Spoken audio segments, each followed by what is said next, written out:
Hey there YouTube, I'm Yukitsu, this is Yukitsu Times, welcome to my channel, welcome to Battlefleet Gothic. We're going to be talking a little bit about ranked Eldar. So Eldar have been tremendously nerfed, and they're not really in a great place and not many people play them. But they can still win games, and they still have some certain strengths to them. And I think they're actually going to be really good in the current meta setup, even though I don't think that they're a good faction. I think the way that people are playing their ships right now, the way people are upgrading their ships right now, Eldar are going to be really, really strong. Now, they do have a couple of problems. Their cruiser tier ships and their light cruiser tier ships don't carry them. And this is a real big problem because in ranked, normally that's what you would want to do. They're very renowned, efficient builds. So Eldar do have to do things a little bit differently. They cannot afford to lose any ships at all when they're doing this. So you're taking the Eclipse, you're taking the other Eclipse, you're taking the Void Stalker, and we're going to take some cruisers just so that they're in there, especially if we're up against other Eldar. These can be a good idea to have around, but we're not going to upgrade these guys at all. Go ahead and take that. And for our light cruisers, we're just going to have Auroras, and that's basically it. Doesn't really make a huge difference what we take here. Now, if we ever get reduced to using the Auroras and Solarises, we're pretty much going to be screwed because we don't want to be using them. Like what we want to do is just win with the Void Stalker and with the Eclipses without ever having to resort to anything else. Now, this is just based around the current way people play the game. The way people play the game right now is they launch out auger probes at long distances, fire off long-range ordnance that are capable of tagging ships from long distances without having to get line of sight to them. So what we're going to do is take a Lighthawk. This hard counters that strategy. What you do is let the auger probe or whatever go past your ship, just sort of washes off your ship like that, and you just go still. Let all your ships go still for a second there. They'll all stealth, and you'll regain your sort of stealth capabilities, and they'll have lost line of sight. This also works against the Empire, which does tend to take a lot of Inquisitor suites at this point in time, which is a very good upgrade. I do think that's a good one. But what we're going to do is take on our Void Stalker, the Phoenix Sail. This is the only ship that needs it, but the Phoenix Sail... Oops, this is the wrong one. This we want the Dragon Sail. Maximum speed increased by 25 points, so that's going to be very, very useful for us. We do want the Deflecting Holofield, so that's going to be very good for us as well. We want the Vigilant Spirit Stones. We want the... what else did we actually need for this one? I think we wanted the Efficient Pilots, and the upgrade that I think works well is the Multi-Vector Crystal Focusing, I think, or is it... oh, no, Resonating Crystal Focusing, okay. So that's our 5 upgrades. So it means that this ship is capable of keeping up with the other ones. It launches more fighters more quickly. It's a little bit stealthy, or it's capable, it's technically stealthy. Actually, no, this is the wrong one. This is the wrong one. I take the Void Blending on this one, and these ones take the enhanced vision range, so that's going to be perfectly fine there. We're going to take Vol's Maneuver. We're going to actually take in this order here. Going to go ahead and take a... we'll take the Wraithbone probe on this one, then we'll take the Recon probe on the other ones, the Wandering Spirit Stone on the other ones. Going to go ahead and take some Disruption here. That's a very good thing for the Eldar to have. Stasis bombs lets you sort of like line up additional bombing runs or whatever, or runs against the enemy there. I think that Eagle Pilots is good, Spirit Stones is quite good, and we're trying to not get into close combat here. Normally I would love Blade Sworn, but in this case we're going to go ahead and get the Warlock. For the Eclipses, what we want to do is again get a Lighthawk, just because of the way things are. This changes if people start changing the way they play. If there is more up close and personal sort of combat, and people start learning how to properly close in against Eldar, then it's probably better for me to switch to Baltan or maybe even Ulthweb. Until then, let's go ahead and grab up this. Might want another one of these stasis bombs for now. Let's get one disrupting bomb. Disruption bomb. These are really good on Eldar ships, just because if you strip away all their shields, then you can deal the full damage with your pulsars, which is pretty good there. Deflecting Holofield is going to be important than this guy. Here we go. We can get that. We can go ahead and get our ones to that. Now, it's up to you whether or not you think Efficient Pilots is worth it. Cooldown 20% on Squadrons is really, really big, but this ship doesn't need it quite as badly as your Void Stalker. Personally, I'm going to take it, but if you want to switch that out for something else, then this is the ship that you would do that for. Alright, so let's go ahead and take the same upgrades here. And again, we don't really need Void Stalking or whatever. There we go, and this one.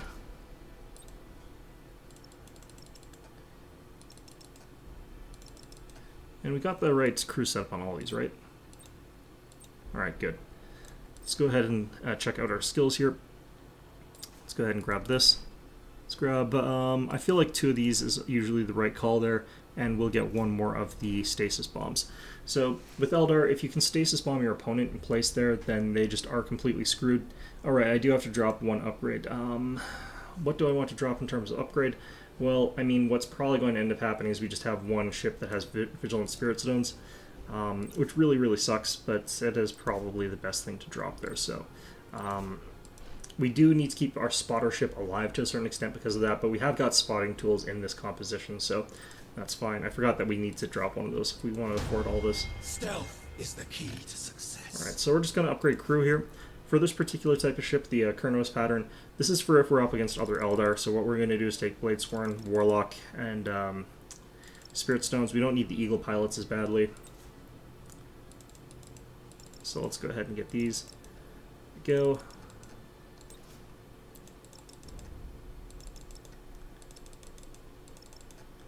Alright, so that should be perfectly fine there. These other ships we're not even going to bother upgrading crew because we end up taking them.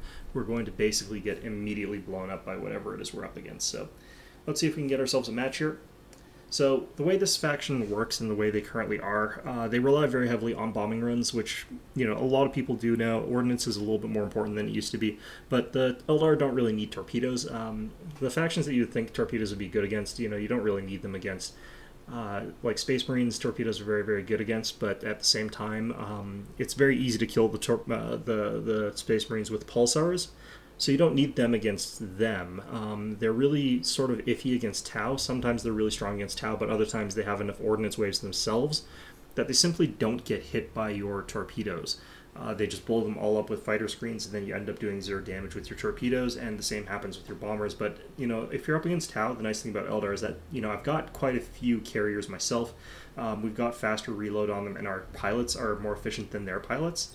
If we go ahead and, I don't think we can actually check the attributes of our pilots right now, but our ordnance has a dodge chance total of 65%. That doesn't really apply necessarily too much to fighters, which, you know, sort of dogfight it out with the enemy drones or what have you, and kind of is 50-50, but theoretically Eldar ones last a little bit longer. They last 3 attacks instead of 2, like the Tau ones would.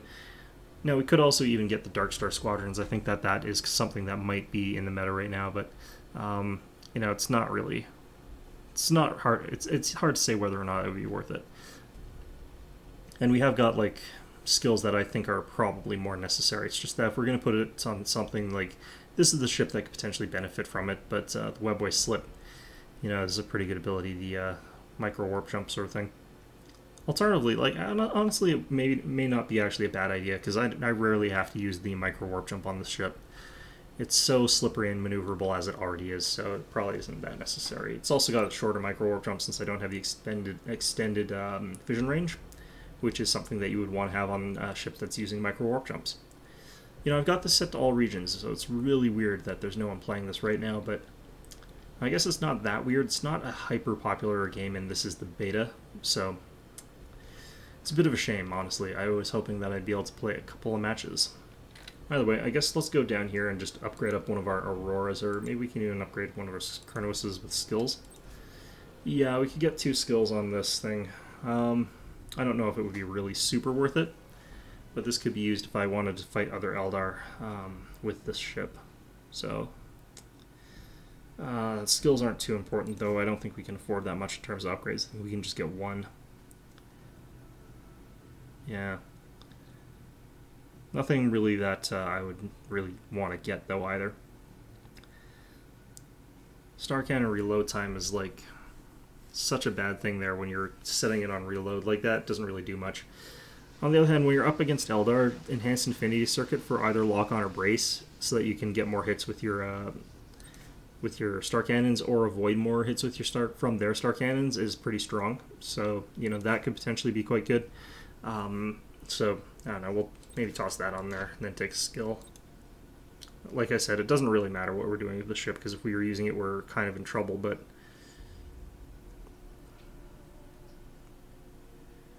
I'm still not really sure what the hell the point of these things is.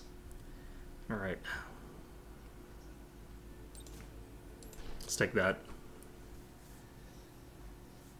Alright, so hopefully we'll get a match, and hopefully it will be against probably Tau. I think it would be an interesting way to show that matchup.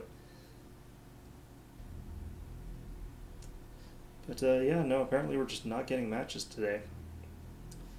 Alright, you know what? I think I'm going to cut the video here. I'll come back once we've got a matchup. Hopefully that happens relatively soon, but until then, I hope to see you all next time. Okay, it didn't actually take us that long to find ourselves a match with this Eldar here, which is really, really great. It took us a long time to get the match for the Orc video, an hour and a half actually, before I got that matchup. So anyway, we're up against someone named Sunbeam Push 82. Interesting. With the Eldar, I like to actually go with the Cruiser class first of all, or we can do something like Attack Assassination. That also works out quite well, because it tends to entice people to sort of commit relatively good ships to those sorts of things there. One of the other things that you can do with the Eldar that's I think is kind of fun is going Defender Planetary Assault, because it's very hard for a lot of factions to beat the Eldar in this sort of situation. Looks like we're up against the Imperials here, which can actually really easily beat the Eldar if they've set themselves up in a way that beats them. But the counter to Eldar isn't really in the meta right now, because Eldar is not what people are preparing themselves to face off against, so it's possible for us to beat this. It's also possible that we'll lose really, really horrifically. Now, if my opponent does have the Mars and does have like 3 Dominators or something, I don't think you can afford that actually in a 600 point game. I think it's like Mars, 2 Dominators. If he has that, then we're in real trouble.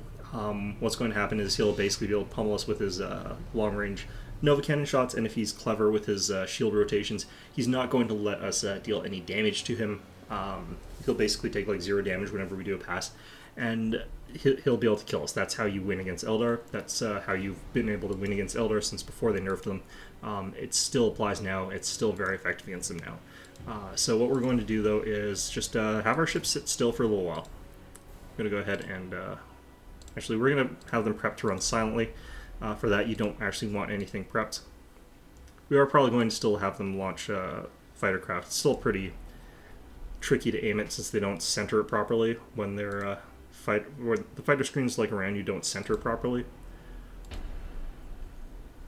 Guess we should also set up our space stations here. What we're gonna find is like we're actually against the tower or something like that. It's just gonna be like I actually really like that Imperialist that I have got though, the one that's got nothing but just an entire set of Nova Cannons. I think that they're really, really underrated by people. Alright, let's go ahead and pop this up. Now, if I were smart, I would spread out my ships, but I'm an incompetent rube, so I'm not going to. Just makes it much, much easier to handle them. We're going to remember to turn off that there. So Eldar, they're in a nerfed state right now. They're not really that great. They can still win matches, though, against a lot of unsuspecting players, especially if they're not used to the sort of hard-hitting hit-and-run strategy that people like me like to use. A lot of people used to use this really long-range 9,000 and 12,000 range pulsar attack, and it was pretty effective for what it was. It worked, but ultimately it's not as effective as what I like to do, which is to get my opponents in a state where I can deal horrific damage on those hit and runs instead of using bomber micro, which is what people do nowadays. Yes, Commander. We obey. All right, I think we just barely sideslipped that. Looks like it.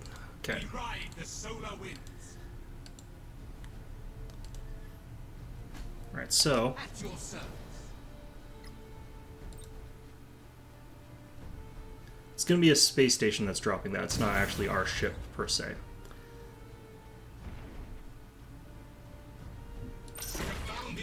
So we are actually up against Imperials, which, you know, is what it is. It looks like that's a Dictator, so that's not exactly a great counter against Eldar or anything like that. Going to set ourselves up so that we're specifically attacking their shields. And that bomber wave is going to deal some nice damage to absolutely nothing, it looks like. Don't know what those were running off to do with.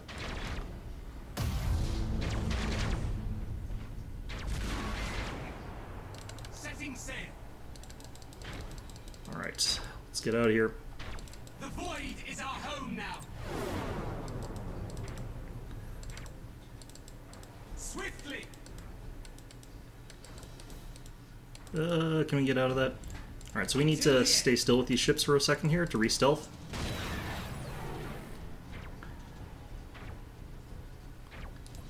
Alright, we want to also be doing generator shots against these other ships here. I think that torpedo is actually going to hit us. Let's get out of there just because I don't want to even take a single torpedo hit. As you wish.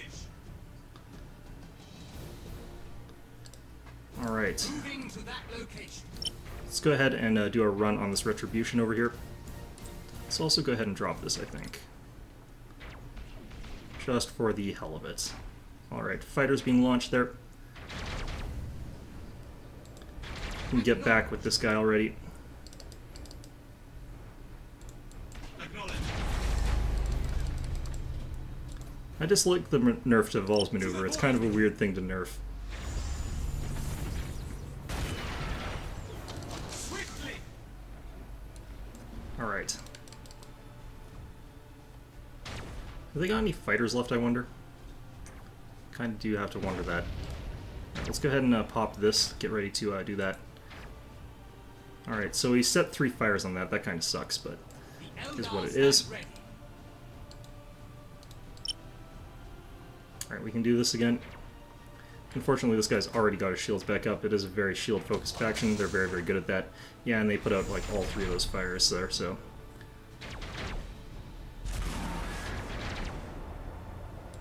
get a little bit more damage done if we sort of let them... Oh, my opponent capitulated. Alright. So, yeah, Eldar, still strong, if you know how to use them. The Nova damage that you deal with, all your bombers come in at the same time as all your Pulsar damage, is what lets you win fights. It's so much damage that a lot of ships can't really cope with it unless they know how to rotate their shields. They have a lot of point defenses, and, you know, if they're forcing my ships back and forth a lot with Nova cannon bursts, they can really deal a lot of damage to me that way. But if you're just going to try and go broadside to broadside, or if you're going to try and use torpedoes, you're completely helpless against the Eldar. And a lot of Tau players actually right now are completely helpless against Eldar because they try to use those sort of weapons against them. They try to use their homing torpedoes, which isn't going to work against Eldar because I can simply move out of it in stealth. And they can't really use their strong railguns because they won't have vision of me. Their units just can't rely on auger probes to do it. They have to use recon beacons, and not enough people are relying on recon beacons in all cases. So, kind of is why the Eldar are still pretty effective against some players, but it's a meta reason. The Eldar are still a fairly weak faction. There are counters that are basically hard counters against them ingrained in the game. And because of that, it's really easy to beat them if you know what you're up against, if you know what you're doing. So I don't think Eldar are still broken. I think that it's just that people have moved away from Eldar strategies that counter them. And it really just is all about trying to beat people as easily as you can. And what's easy right now is playing Tau and playing things that counter the Tau, playing Space Marines and things that counter the Space Marines to a certain extent, playing Orcs and things that counter Orcs to a certain extent. All 3 of those work in some similar ways, or, you know, there's people who use pure kiting strategies, and those are very, very effective as well.